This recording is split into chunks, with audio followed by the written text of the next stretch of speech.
inevitable that I would be involved in motoring, as my grandfather had one of the first lorries in the district.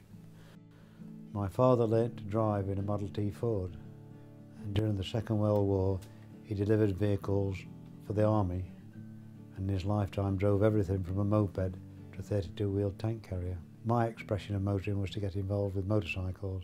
I had a motorcycle and then another motorcycle which unfortunately I had a very serious accident on. I was travelling up the hill into Hena and a bus turned across the road and removed the motorbike from underneath myself and my brother. Unfortunately, the driver of the bus died before I regained consciousness. And my understanding is he got a medical problem. In his youth or younger years, he'd been a professional wrestler. His stage name was Ronto the Bull. And they believe that the banging that he'd got on his head, that he'd caused him to have a brain tumour. And that really he should have had an operation, but there was great risk with the operation, and it meant having 6 months off work. And he was a family man with a mortgage. But the insurance payment from that motorcycle accident allowed me to pick and choose any motorcycle that was available. And I chose number 10 of 12 built. I collected the bike from the shop in May 1967. It was stood in the shop doorway, and my mate who'd driven me down there said, "Just be casual."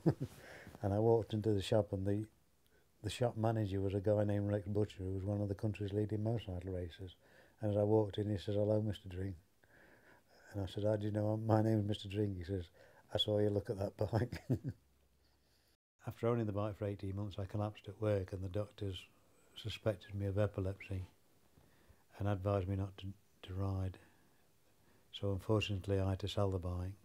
It was certainly unique for its time, and it's almost impossible nowadays to get anything quite as unique as that.